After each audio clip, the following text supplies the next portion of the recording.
her artistic mind clicking into gear. Silas, you said you sent a jar of sourdough dust, right? Yes, the grey pearl variety. It's very fine, very ash-like. Give it to me. We'll mix the remaining Gertrude with the sourdough dust and a bit of fireplace soot. Barnaby won't know the difference. Ashes are ashes, right? It's unethical, Julian whispered. It's survival, Clara countered, handing Penelope a sieve. Chapter 6. The Return of Victor. Just as the Gertrude blend was being repacked into the urn, a silver Jaguar pulled into the driveway. Out stepped Victor, a man who looked like he had been manufactured in a factory that specialized in distinguished gentlemen. Victor was Clara's first love. They had been the it couple of the Old Port District 20 years ago, until Victor left for Australia to become a croc wrestler turned wine mogul. Clara froze, her hands still covered in sourdough ash.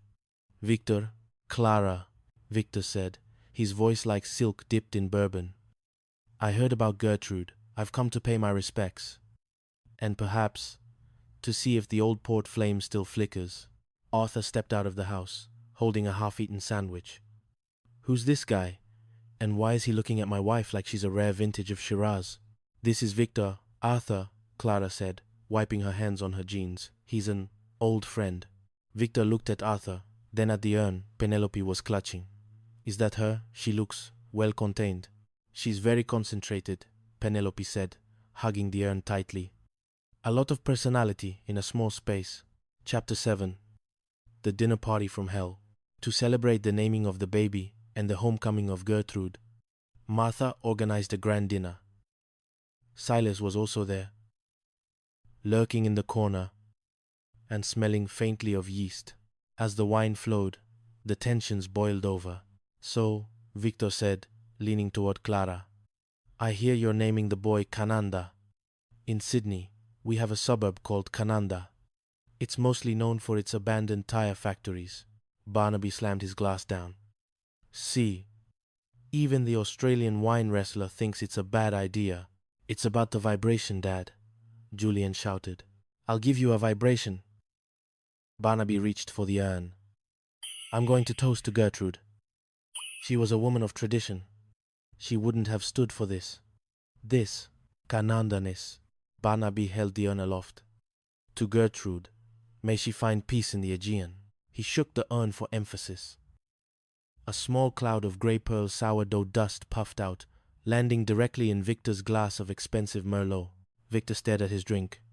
Is that Gertrude? It's the essence of her, Penelope said quickly. She always wanted to be part of the party. Victor, trying to be a gentleman, took a sip. He coughed. She's a bit yeasty, isn't she? She loved bread. Silas chimed in from the corner. Had a real passion for fermentation. Chapter 8. The Sculpture. Reveal. In a desperate bid to change the subject, Penelope announced it was time for the private viewing of her sculpture. She led the drunken, bickering family to her studio in the back. She pulled the tarp off. It was a towering mass of twisted metal, but Penelope had added a new element. She had used the leaked Gertrude sourdough mixture to create a textured finish on the base. I call it Scylla and Charybdis, Penelope announced proudly. Barnaby squinted. Why does the monster on the left look like Martha when I forget our anniversary? And the one on the right looks like me when I'm trying to do the crow pose, Julian added.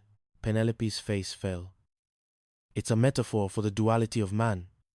Scylla is the crushing weight of tradition, and Charybdis is the swirling vortex of the unknown. Actually, Victor said, stepping closer, it looks like two people arguing over a dinner bill. It's quite brilliant, really. Very suburban. Penelope beamed. You see, a man of culture. Chapter 9.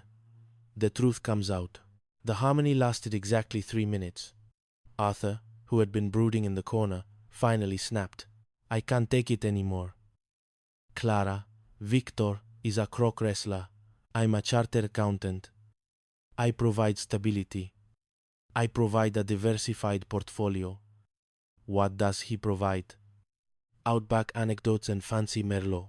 Arthur, stop it, Clara cried. No. And you, Penelope, your sculpture is made of Aunt Gertrude. I saw you in the garden with the sieve. The room went dead silent. Barnaby turned to Penelope, his eyes wide. You made a monster? Out of your aunt? Penelope panicked. No, not all of her. Just the part that Mrs. Higgins dumped in the petunias. The rest of her is mixed with Silas's sourdough dust. Barnaby looked at the urn. He looked at Victor's grey-flecked wine. He looked at the sculpture. Kurati, A.T., Kurati, Kurati, Kurati, Kurati. He sat down heavily on a stool. My aunt is in the wine, the petunias, and a bronze monster called Scylla. Martha patted his hand. Well, Barnaby, you always said she wanted to be everywhere at once. Chapter 10. A Harrington Resolution. Surprisingly, the revelation didn't end in a massacre. Barnaby, perhaps exhausted by the sheer absurdity of his life, simply started laughing. Fine, he wheezed. Name the kid Cananda. If his great-great-aunt can be a sourdough sculpture wine additive, he can be a Canadian province. Why not? Victor realized that the Harrington family was far more dangerous than any crocodile he had ever wrestled, and quietly excused himself to the Jaguar. Silas, sensing an opportunity, followed him out to see if he needed a baker for his wine estates. In the end, the sculpture won a special mention at the Biennale for its unusual organic texture.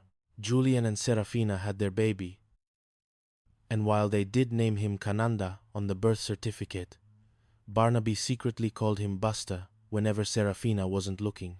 As for Aunt Gertrude, the family eventually took the urn and the base of the sculpture to the Aegean, as they scattered the mixture of ash and sourdough into the blue waves.